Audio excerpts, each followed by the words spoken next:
तुम्हें निश्चित रूप से मिल जाएगा। और आज यही तो हुआ कि लता जिस वृक्ष से लिपटी थी उसी की ओट में भगवान खड़े थे। इधर भगवान शंकर ने दर्शन किया और दर्शन करके जैसे ही आए गौरा जी के मंदिर में तो पूजन चल रहा था, पार्वती जी का पूजन हो रहा था, सीता जी आरती उतार रही थी, सखियां आरती गा रही थी। बोलो सखियां क्या कर रही थी? आरती गा रही थी, किशोरी जी आरती उतार रही थी। लेकिन वो सखी इतनी प्रसन्न थी कि उसकी प्रसन्नता को देख करके जो अन्य सखियां आरती गा रही थी, आरती गाना बंद। जानकी जी ने कहा आरती गा रही थी, बंद कैसे हुई? क्या बात हुई? क्या हुआ? क्या हुआ? क्या हुआ? देखा, ओहो, किशोरी जी ने भी कहा कि गजब, ऐसा व्यक्तित्व मैंने पहली बार देखा। सीधी सी बात यह है कि भगवान का दर्शन जब हो जाता है तो व्यक्ति नहीं, व्यक्तित्व आ जाता है उसमें। व्यक्ति में क्या आ जाता है? व्यक्ति तो सब हैं, बोलो जितने भी बैठे वो लोग सब व्यक्ति हैं कि नहीं? लेकिन व्यक्ति का महत्व है कि व्यक्तित्व का महत्व है? जल्दी बोलो, व्यक्तित्व का महत्व है कि नहीं? व्यक्ति का महत्व नहीं है, व्यक्तित्व का महत्व है। और याद रखना, व्यक्ति तो ये सृष्टि का नियम है कि सृष्टि में व्यक्ति आते ही आते हैं, लेकिन जो भगवान का दर्शन कर लेता है उनका व्यक्तित्व महान हो जाता है, सारी दुनिया उनके व्यक्तित्व पर आकर्षित हो जाती है। तो ईमानदारी से बताओ, आज व्यक्तित्व से प्रभावित हुई किशोरी जी की नहीं हुई? जितनी सखियां थी वो शंकर जी का जो चतुर्सखी के रूप में है, उनका व्यक्तित्व ऐसा है कि उसमें अद्वितीय तेज है, अद्वितीय आभा मंडल है ना? आभा मंडल, महात्माओं का आभा मंडल में तेज होता है कि नहीं होता है? बोलो क्यों होता है? भगवान से जुड़े रहते हैं, इसलिए महात्माओं के व्यक्तित्व में आभा मंडल होता है। और जो महात्मा भगवान से दूरियां बना लेते हैं उनका आभा मंडल प्रश्न चिन्ह हो जाता, प्रश्न चिन्ह युक्त हो जाता है। हो जाता है कि नहीं? उस पर लोग टिप्पणियां करना शुरू कर देते हैं कि नहीं कर देते हैं? तमाम प्रकार की परिचर्चाएं होती हैं। क्यों? भगवान से दूरी बनाने से। और भगवान से यदि संबंध जुड़ जाता है तो बोलो ईमानदारी से व्यक्तित्व प्रभावी हो जाता है कि नहीं हो जाता है? आज धूमेश्वर स्थान की चर्चा गांव-गांव में हो रही है, नगर नगर डगर डगर में हो रही है, क्योंकि आप देख रहे हैं अनिरुद्ध वनजी व्यक्ति नहीं है, ये व्यक्तित्व हैं प्यारे। डायरेक्ट भगवान धूमेश्वर नाथ से संबंध हो गया है, इसलिए आज गांव-गांव में चर्चा हो रही है। बोलो ये व्यक्तित्व की चर्चा हो रही है कि व्यक्ति की चर्चा? बोलो व्यक्तित्व की चर्चा हो रही है। इसलिए आज भगवान शिव दर्शन करके लौटे हैं, इसलिए सखियां विशेष रूप से देख रही हैं शिव जी को। नहीं, वही शिव जी तो सखी बन के साथ में आए थे, कोई देख रहा था क्या? लेकिन भगवान का दर्शन करके आहा, वो व्यक्तित्व ऐसा कि सखियां बार बार देख रही हैं। तासु दशा देखी सखन, सखियों ने देखा। सीता जी ने कहा क्या बात है, क्या बात है?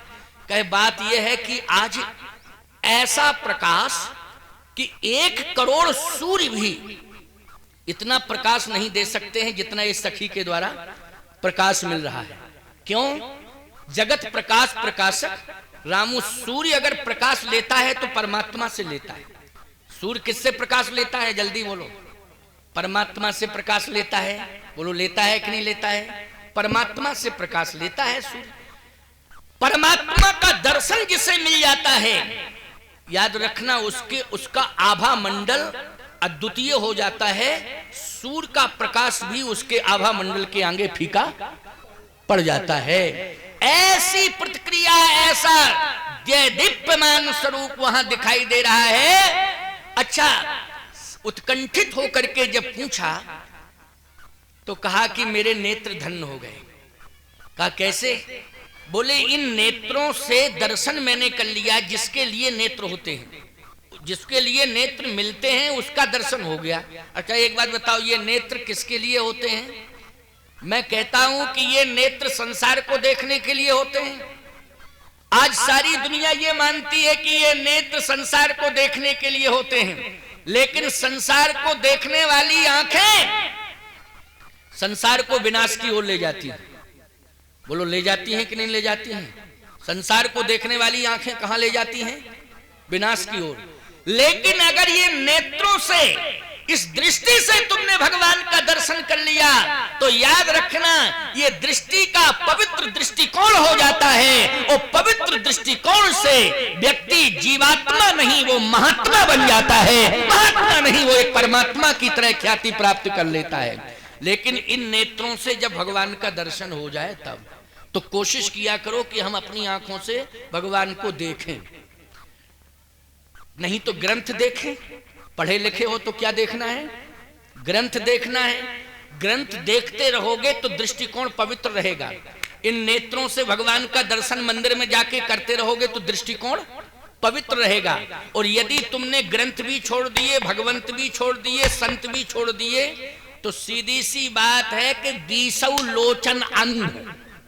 अंगद ने कहा था रावण से कि आंखें तो 20 हैं लेकिन 20 आंखें अंधी हैं। अंधी का मतलब है कि इसने पहचान खो दी है। बहन की पहचान खो दी आंख ने, मां की पहचान खो दी आंख ने। बोलो भाई, आंख ने बेटी की पहचान खो दी। सीधी सी बात यह है कि आंख तो है लेकिन ये आंख बहन को बहन की तरह से नहीं देख रही है। आंख तो है, ये आंख मां को मां की तरह नहीं देख रही है। ये आंख तो है लेकिन ये आंख बेटी को बेटी की तरह नहीं देख रही है। याद रखना, अगर बेटी मां बहन को ये आंख नहीं पहचान पा रही है तो ऐसी आंखें फूट जानी चाहिए। जिंदा रहने का कोई अधिकार नहीं है। ऐसे व्यक्ति को तो चुल्लू भर पानी में डूब के मर जाना चाहिए। रावण की आंख 20 आंखें थीं लेकिन बहन को बहन नहीं मान रही थी। रावण की आंख बेटी को बेटी नहीं, मां को मां नहीं। बोलो भाई, इसलिए अंगद कहता है कि आंखें दिखाई दे रही हैं लेकिन 20 लोचन अंध। तुम्हारे कमरे में 20 बल्ब लगे हों, 20 फ्यूज हो, तो संख्या गिनने से फायदा क्या है? बोलो भाई, संख्या गिनते फिर रहे हो, इससे फायदा क्या है? इसलिए रोशनी का 0 पावर का बल्ब ही ठीक है, उससे रोशनी तो मिल रही है कम से कम, है ना। इसलिए कहने का तात्पर्य मेरा यह है कि आज शंकर जी कहते भगवान का दर्शन करने से मेरे नेत्र धन हो गए।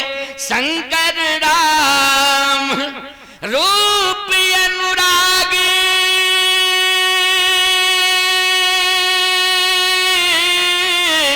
और नयन पंच दस अति प्रिय लागे। आज शंकर जी कहते, दुनिया कहती थी कि हम 5 मुख वाले हैं।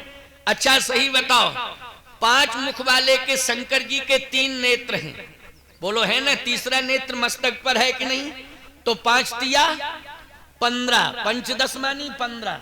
अब बताओ 15 आंखों से भगवान का दर्शन किया। बोलो धन, तुम्हारे 2 ही आंखें हैं कि नहीं? तुम्हें भगवान मिल जाए 2 ही आंखों से दर्शन करो तो भी आनंद आ जावे। लेकिन 15 आंख से शंकर जी दर्शन कर रहे हैं। बोलो कर रहे हैं कि नहीं? अच्छा, गुरु के 15 आंखें और चेला के 20 आंखें, रावण के 20। क्यों भाई, है नहीं 20? कितनी आंखें थी बोलो भाई? 10 सिर ताय 20 भुजदंडा और रावण नाम वीर वरवंडा। जब 10 सिर हैं तो आंखें कितनी होंगी? गुरु जी ने 15 आंखों को आज धन्यवाद दिया कि मेरे नेत्र धन हो गए, आज भगवान का दर्शन हो रहा है। और चेला के 20 आंखें लेकिन 20 लोचन अंध। वो भगवान को भगवान नहीं मान रहा। बोलो अंधा है। अंगद कहते तू अंधा है, अंधा है। बोलो अंधा माना कि नहीं माना? इसलिए जटायु ने चोंचें पूरे शरीर में मारी थी, रावण के आंखों में नहीं मारी। एक चोंच आंख में नहीं, जबकि एक आधा ही 2 फोड़ देता भाई। बेहोश पड़ा था और चोंचन मार बिदारस देही। देही में तो मारता रहा लेकिन आंखों में क्यों नहीं मारी भाई? जब देही में मारा था 2-4 आंखें फोड़ देता, लेकिन आंखें नहीं फोड़ी, 20 आंखें सुरक्षित रही। बोलो रही कि नहीं रही? किसी ने जटायु से कहा, जटायु तुम अज्ञानी हो, पूरा शरीर तो तुम गोदते रहे, शरीर को तुम छेद डाला तुमने, रावण के शरीर को चौचन मार विदारस देही, लेकिन आंख बिल्कुल सुरक्षित रखी 20। एक आध 2 फोड़ देते। जटायु ने कहा कि वो पहले से ही अंधा था, अंधे को अंधा नहीं किया जाता। क्यों भाई? वो तो पहले से अंधा था तो हम क्या आंखें? अच्छा एक बार बताओ, अंधा कोई हो फिर उसकी आंखें फोड़ोगे तो?